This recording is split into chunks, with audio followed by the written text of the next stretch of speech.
Okay, one teeny tiny more video just in terms of if you feel like the tones aren't as interesting as they should be in terms of shadow and light sources and things. The first thing I'm going to do is I'm going to take all of my pattern masked sections, and you know the masks is always the right hand little black and white masks. I'm going to shift click all of those, right click, and then I'm not going to right click, I'm going to hit Control G.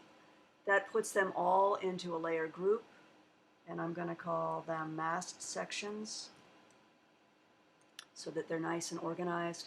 I've already made a layer group here with all the kind of original fabric pattern and the that mask layout, that color coded thing.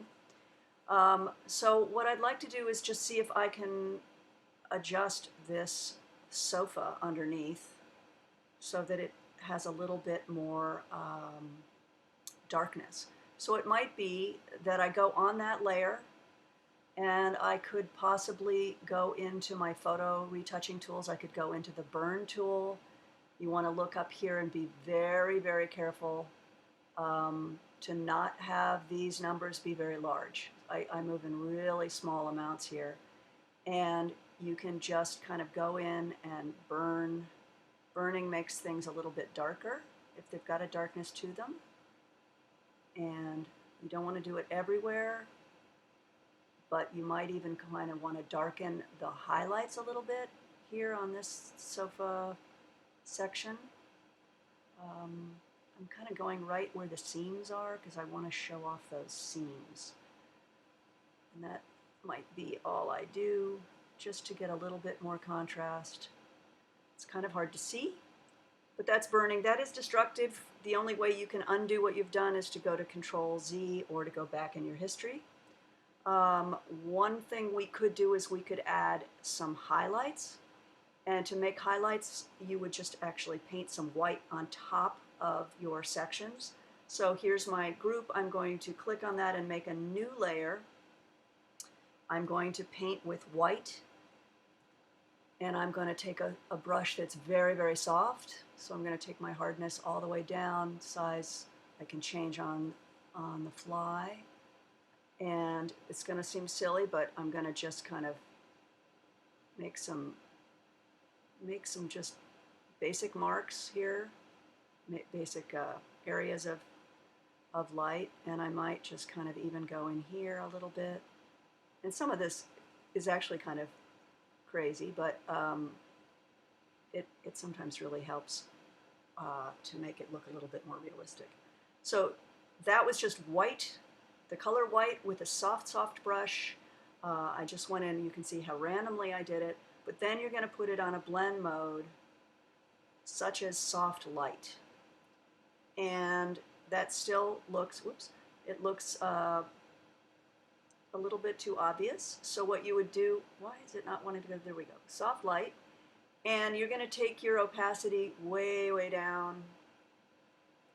And you can do that. Or in this case, so mine are actually looking a little bit too much like shapes. So you can go back to normal. I'm on my layer. This is my layer with my, my white painterly highlights. And I'm going to go up to filter. I'm going to go to blur, to Gaussian blur. And Gaussian blur is awesome. You just pick a number here, and it will just kind of blur whatever you've got on that layer. So sometimes it's a little too much. I usually kind of go in around, actually 20 usually.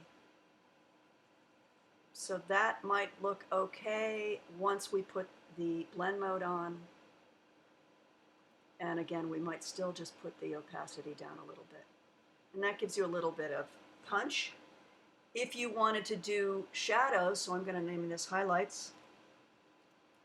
So that's our white. If you wanted to do shadows, you would do the same thing. You would make a layer, but now you would be painting with black or gray. So if I wanted to pick a gray color, I would make sure I'm way over here and way over there. And again, you'd want to paint with a very soft brush. And I'm just going to kind of paint where the seams are a little bit. Felt like this was a little bit too much. And maybe a little bit in here. I know I'm feeling like I'm kind of duplicating things. So that seems kind of nutty, but let's see if we can make this look good. So I'm just going to test it out by going to not the lighting blend modes, but the actual darkening ones. So if you go to darker color or multiply or darken, I tend to like multiply the best. And then you can put it way, way down. Sometimes that just helps us a little bit. If these still feel like they're too much of shapes, we can do the same thing. We can go up to filter, to blur, to Gaussian blur, and we can just make them a little bit less obvious. That's looking better. And then again, you want to use your opacity and turn them down so they're really subtle. So this would be our shadows. And then if you wanted to make a shadow underneath, this is sometimes a fun trick. I usually use my elliptical marquee tool. I just pull out kind of an oval shape. You can change this a little bit. You want to have this on another layer, and you want to just fill that by using your paint bucket tool, using G.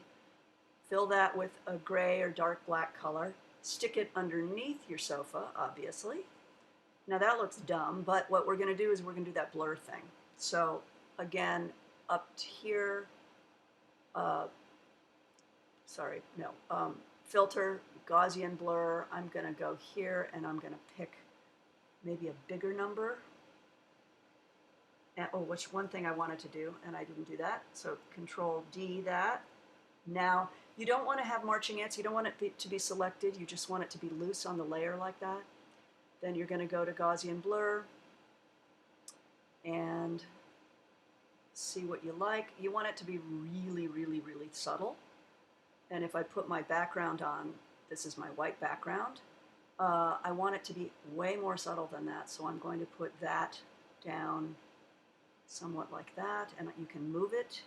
You can transform it. So if you want it to be, remember with the Photoshop, you now have to hold the Shift key to distort things.